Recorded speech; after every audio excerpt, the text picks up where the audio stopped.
شادی کو 2 سال ہو چکے تھے، لیکن میرا شوہر مجھ سے محبت نہیں کرتا تھا۔ میں جاب کرتی تھی اور وہ بے روزگار تھا۔ پورا دن گھر میں رہتا تھا۔ اب مجھے بچے کی شدید خواہش تھی، لیکن میرا شوہر علیحدہ بیڈ پر سوتا تھا۔ عجیب بات یہ تھی کہ میں پوری رات بغیر کپڑوں کے۔ میرا نام انم ہے، میں ایک غریب گھرانے سے تعلق رکھتی ہوں۔ میری زندگی میں ایسے خدشات آئے کہ مجھے زندگی بھر بھلا نہ سکی۔ عمر کی دہلیز پر پہنچنے کے بعد ہر انسان اپنے لیے ایک ساتھی تلاشنے لگتا ہے، لیکن کئی بار جب یہ تلاش لمبی ہوتی جاتی ہے تو اپنے لیے صحیح اور غلط ساتھی تلاش کرنے کی نظر بھی دھندلی پڑ جاتی ہے۔ میری شادی کو 2 سال ہو چکے تھے، لیکن میرا شوہر میرے قریب نہیں آتا تھا۔ میں جاب کرتی تھی، وہ بے روزگار تھا، پورا دن گھر میں پڑا رہتا۔ اب مجھے بچے کی شدید خواہش تھی۔ بات یہ تھی کہ جب گھر آتی تو مجھے اپنے بستر پر کسی اور عورت کے بال پڑے ہوئے ملتے۔ شوہر سے پوچھتی تو کہتا مجھے نہیں معلوم۔ اس دن میں نہانے کے لیے واش روم گئی تو سامنے ایسی چیز نظر آئی جو کسی عورت کی۔ میں اپنے بستر پر لیٹی کب سے اس ایک پل کا انتظار کر رہی تھی۔ ابھی صرف 12 بجے تھے۔ علی سو چکا تھا اور میں چاہتی تھی کہ آس پڑوس کے بھی سب لوگ گہری نیند سو جائیں۔ یہی وقت تھا جب میں گھر سے باہر نکل سکتی تھی۔ ویسے بھی یہاں کے لوگ جلدی سو جایا کرتے تھے اور میں چاہتی تھی کہ آس پاس کے سب لوگ گہری نیند سو جائیں۔ میں نے آج سوچ لیا تھا کہ کسی نہ کسی طرح یہاں سے نکلنا ہے۔ میرا شوہر علی تو 9 بجے ہی سو گیا تھا۔ میں نے ہلکی سی گردن موڑ کر اس کی جانب دیکھا تو وہ اپنی بستر پر گہری نیند سو رہا تھا۔ اسے اس طرح سے بے فکری سوتا دیکھ کر میرا دل تڑپ اٹھا تھا۔ جس انسان کے لیے میں نے اتنا بڑا قدم اٹھایا تھا، اسے ذرا بھی پرواہ نہ تھی کہ مجھ پر اس وقت کیا بیت رہی تھی۔ میرا دل خون کے آنسو روتا تھا جب علی کو اس طرح خود سے بے پرواہ دیکھا کرتی تھی۔ نہ جانے کس بات کی سزا دے رہا تھا وہ مجھ کو، مگر آج میں خاموش بیٹھنے والی نہیں تھی۔ بس اب اس پل کا انتظار کر رہی تھی جب مجھے یہاں سے نکلنا تھا۔ میں بار بار وقت دیکھی جا رہی تھی۔ جیسے ہی گھڑی کے رات کے 1 بجے کا وقت بتایا، میں اسی وقت آہستی سے اٹھی۔ میری نظر اب بھی علی کی طرف تھی، کہیں وہ کسی آہٹ سے جاگ نہ جائے۔ دھیمے سے میں نے اپنے پیر زمین پر رکھے اور چپل پہنے بنا دبے پاؤں کمرے سے نکل گئی، ورنہ چپل کی آواز پر شاید وہ جاگ جاتا۔ میرا دل زوروں سے دھڑکنے لگا، ہاتھ پیر بھی کانپ رہے تھے، مگر مجھے ہر حال میں آج جانا تھا۔ میں نے کمرے سے نکل کر پیچھے مڑ کر دیکھا، علی اب بھی گہری نیند میں تھا۔ وہ نیند میں خراٹے لیا کرتا تھا اور کمرے سے باہر تک اسے خراٹے کی آواز سنائی دے رہی تھی۔ میرے برآمدہ عبور کیا اور چھوٹے سے لوہے کا گیٹ عبور کیا، چاروں جانب نظر دوہرائی۔ اس وقت کوئی نظر نہیں آ رہا تھا، پوری گلی سنسان پڑی تھی۔ میں جلدی جلدی قدم اٹھاتی بس چلتی ہی جا رہی تھی۔ کبھی کبھی خوف کے مارے پیچھے مڑ کر دیکھ لیا کرتی کہ کہیں کوئی میرے پیچھے تو نہیں آ رہا، مگر وہاں کوئی بھی نہ تھا۔ پورا محلہ میٹھی نیند کے مزے لے رہا تھا، جبکہ میں ہی نصیب و جلی تھی جس کو رات کے سپہر چوروں کی طرح نکلنا پڑا تھا۔ عورتوں کی بھی کیا زندگی ہے، اگر وہ اس وقت گھر سے نکلے تو بدذات کہلاتی ہیں، جبکہ مرد اگر اس وقت گھر سے نکلے تو اس کے کردار پر کوئی سوال نہیں اٹھایا کرتا۔ مگر آج مجھے کوئی بھی خوف وہاں جانے سے روک نہیں پا رہا تھا۔ میرے اندر کی عورت جاگ چکی تھی۔ میں بہت تیز قدم اٹھا رہی تھی تاکہ جلد سے جلد وہاں پہنچ سکوں۔ 1 کلومیٹر کا راستہ مجھے پیدل ہی طے کرنا تھا، کیونکہ اس وقت کوئی سواری ملنے کا سوال ہی پیدا نہیں ہوتا تھا، اور مجھے فجر سے پہلے ہی آنا تھا تاکہ کسی کو کانوں کان خبر بھی نہ ہو۔ علی تو صبح 10 بجے سے پہلے نہیں اٹھتا تھا، مگر مجھے محلے والوں کا ڈر تھا جو جلدی اٹھنے کے عادی تھے۔ دل میں خوف بھی تھا، مگر میرا جنون مجھے کھینچے جا رہا تھا۔ کئی بار میں گرتے گرتے بچی، ہر جگہ کوئی نہ کوئی پتھر آ جاتا۔ چپل کے بغیر مجھے چلنے میں دشواری ہو رہی تھی، پاؤں کے انگوٹھے سے خون رس رہا تھا۔ ایک نکیلی پتھر چبھ گیا تھا، لیکن ایسے کئی پتھر میری روح میں بھی چبھ گئے تھے جو میں نہ جانے کب سے برداشت کرتی آ رہی تھی۔ ایک لمحے کو میرے قدم لڑکھڑائے تھے کہ نہ جانے آگے کیا ہوگا، لوگ کیا کہیں گے، ہر کوئی میرے کردار پہ ہی انگلی اٹھائے گا۔ بس ایک پل کو میں سوچ میں پڑ گئی کہ میں واپس چلی جاؤں، مگر پھر مجھے اپنی محرومیاں یاد آ گئیں جو مجھے علی سے شادی کرنے پر ملی تھی۔ وہ شخص جسے میں نے بہت چاہا تھا، اس نے میری جھولی میں 2 پل محبت کے نہ ڈالے تھے۔ اس بے پرواہ شخص کے لیے میں نے کیا نہیں کیا، اپنا آپ تک مار ڈالا، مگر اس نے میرے ساتھ جو سب یاد آتا تو میں پھر سے تیز قدم اٹھاتی، آگے جانے لگتی۔ میرے دل و دماغ میں خوف تھا۔ چلتے چلتے آخر کار میں اپنی منزل تک پہنچ گئی۔ اس جگہ کو دیکھ کر میرا دل زور زور سے دھڑکنے لگا تھا۔ دل تھا کہ اچھل کر حلق میں آ گیا تھا۔ اب میرے قدم ڈگمگانے لگے تھے۔ کیا میں ٹھیک کر رہی ہوں؟ یہ خیال آتے ہی مجھے ٹھنڈے پسینے آنے لگے تھے۔ رک جاؤ انم، یہ گناہ، یہ آواز میرے کانوں میں آئی جا رہی تھی جیسے کوئی مجھے روک رہا ہو، مگر میں کیا کرتی؟ میں اپنی خواہشات کو کب تک دباتی؟ آخر میں نے اپنے کانوں پر ہاتھ رکھ دیا اور اپنے قدم بڑھانے لگی۔ جیسے جیسے میں آگے بڑھ رہی تھی میرے قدم کی وہ آواز دم توڑتی جا رہی تھی۔ میرے پیروں میں زخم پڑ چکے تھے بنا چپلوں کے، جو یہاں تک آئی تھی اور جس کے لیے آئی تھی، کیا وہ ابھی میرے لیے یہ تکلیف سمجھ بھی پائے گا؟ یہ سوالات میرے ذہن میں اٹھ رہے تھے، ویسے بھی آج تک کسی نے میرا سوچا ہی نہیں تھا۔ میں نے دھڑکتے دل کے ساتھ ہاتھ بڑھا کر اس لکڑی کے پرانے دروازے کو دھکیلا اور سامنے اسے دیکھ کر میں رہ نہ سکی اور جلد سے اس کی جانب لپکی۔ فجر کا وقت ہونے سے پہلے میں بامشکل وہاں سے نکل آئی تھی۔ اب کوئی گھبراہٹ نہیں تھی، میرے دل و دماغ میں بس سکون ہی سکون تھا۔ خوشی میری آنکھوں سے پھوٹ رہی تھی۔ میں جلدی جلدی قدم اٹھاتی جا رہی تھی۔ ابھی کافی اندھیرا تھا، کچی پکی سڑک پر چلنے سے میرے پیروں کے تلووں پر چھالے سے پڑ گئے تھے، مگر میں ایک پل کو بھی نہ رکی تھی۔ میں نے بڑی سی چادر میں چہرہ چھپا رکھا تھا، مجھے خوف تھا کہ سورج کی کرنیں روشنی نہ پھیلا دیں، لیکن میں پہلی کرن پھوٹنے سے پہلے ہی اپنے گھر پہنچ چکی تھی۔ گھر پہنچ کر میں نے سکھ کا سانس لیا اور بستر پر گر سی گئی۔ اب محسوس ہو رہا تھا کہ میں کتنی تھک چکی تھی، مگر میں بہت خوش تھی۔ اب میں اس کے بنا ایک پل بھی نہیں گزار سکتی۔ میری دلی خواہش پوری ہو گئی تھی، اب میرے پیر زمین پر نہ ٹک رہے تھے۔ میں نے سوچ لیا تھا اب اسے اپنے گھر لاؤں گی، کیونکہ مجھے علی کی کوئی پرواہ نہیں تھی۔ میں نے علی کی جانب دیکھا تو وہ اب بھی خراٹے لے رہا تھا۔ مجھے عجیب سی نفرت ہونے لگی اس کے وجود سے۔ یہ وہ شخص تھا جس کی محبت میں نے اپنے گھر بار کو چھوڑ دیا، اپنا سکون آرام سب برباد کیا، مگر یہ تھا کہ میری ساری ریاستوں کو بھولا بیٹھا تھا۔ میں علی کے عشق میں اندھی ہو چکی تھی، ہر وقت اسے خوش کرنے کا سوچا کرتی تھی، مگر آج سے 2 ہفتے پہلے مجھے عجیب سی گڑبڑ کا احساس ہونے لگا تھا۔ میں جب بھی جاب سے تھکی ہاری گھر پہنچتی، مجھے لگتا جیسے کوئی میرا پیٹھ پیچھے یہاں آیا تھا۔ میں پوچھتی تو وہ ٹال جایا کرتا کہ کون آ سکتا ہے یہاں، لیکن ایک دن جب میں نے بیڈ شیٹ بچھائی تو مجھے حیرت کا شدید جھٹکا لگا، کیونکہ چادر میں سے کوئی چیز گری تھی۔ چھن کی آواز پر میں متوجہ ہوئی تو فرش پر ایک پائل گری ہوئی تھی۔ میں نے اسے اٹھا کر دیکھا، میرے پاس تو ایسی کوئی پائل نہ تھی۔ بھلا یہ کس کی تھی؟ وہ علی کے بیڈ پر کیا کر رہی تھی؟ عجیب سے خیالات مجھے بے چین کر رہے تھے۔ میں اسی وقت علی کو کال ملائی کہ جلدی سے گھر آؤ، وہ رات کا کھانا لینے گیا ہوا تھا۔ اس کے آتے ہی میں نے اسے پائل دکھائی۔ یہ کس کی ہے اور کہاں کیا کر رہی ہے؟ میں نے ماتھے پر بل لا کر پوچھا تو اس کے چہرے پر ایک سایہ سا لہرایا، مگر اگلے ہی پل وہ نارمل ہو گیا اور کہنے لگا کہ یہ تو میں نے لی تھی تمہارے لیے، مگر میری قسمت دیکھ، اس کی دوسری پائل نہ جانے کہاں گرا دی میں نے۔ وہ ہنسنے لگا، اس کی بات پر مجھے یقین نہیں آیا، مگر میں خاموش ہو گئی۔ لیکن اب میں کافی چوکنا ہو گئی تھی، کیونکہ کئی دن سے مجھے ایک مخصوص خوشبو کا بھی احساس ہو رہا تھا۔ اگلے دن میں نے پھر سے اس کے کمرے کا جائزہ لیا تو میرے پیروں تلے سے زمین نکل گئی، کیونکہ وہاں اس کے بیڈ پر مجھے لمبے بال ملے جو یقیناً کسی لڑکی کے ہی تھے۔ کچھ تکیے پر، کچھ چادر پر، میں صدمے سے وہ سب دیکھ رہی تھی۔ مجھے یقین نہیں آ رہا تھا کہ وہ مجھے دھوکہ بھی دے سکتا ہے۔ میں نے اسی وقت اس سے سوال کیا تو وہ مجھ سے ناراض ہو گیا کہ تم مجھ پر شک کر رہی ہو، مجھے کیا معلوم یہ بال کس کے ہیں، تمہارے بھی تو ہو سکتے ہیں۔ اس کی بات سن کر مجھے طیش تو بہت آیا، کیا کہوں کہ تم نے مجھے حق ہی کہاں دیا ہے کہ میرے بال یہاں نظر آتے۔ میں اسی وقت منہ موڑ کے وہاں سے نکل گئی، مگر مجھے معلوم کرنا تھا کہ میرے ناک کے نیچے یہاں کیا کھیل رچا جا رہا تھا۔ دوسری صبح جب میں نہانے کے لیے غسل خانے میں گئی تو وہاں جو کچھ دیکھا، میرے تو رونگٹے کھڑے ہو گئے، کیونکہ وہاں تو ابھی میں نے FA کے امتحان دیے تھے کہ میرے لیے رشتوں کی لائن لگ گئی، لیکن میری امی نے ہر آنے والے رشتے کو منع کر دیا کہ ابھی انم بہت چھوٹی ہے۔ یہ بات ٹھیک بھی تھی، لیکن میری ماں کا یہ عذر بہت طویلر پکڑنے لگا۔ میں نے BA کر لیا، تب بھی وہ میری تعلیم کا بہانہ کر کے ہر رشتے کو منع کرتی رہتی تھی۔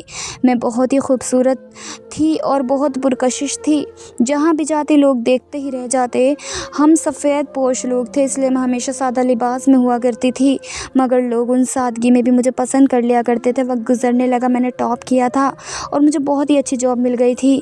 وہ بھی امی کے کہنے پر میں راضی ہوئی تھی جاب کے لیے، ورنہ مجھے ماسٹرز کرنا تھا، مگر اماں کا کہنا تھا کہ گھر میں 4 بہنیں بیٹھی ہیں، ان کی تعلیم کا خرچہ کون اٹھائے گا۔ ابا کو گزرے ہوئے 3 سال ہونے کو آئے تھے، میں بھی مجبوراً جاب کرنے لگی۔ لوگ حیران تھے کہ مجھے اتنی بڑی کمپنی میں اچھی جاب کیسے مل گئی۔ میری تنخواہ بھی اچھی خاصی تھی، سارے پیسے امی کو دیا کرتی تھی،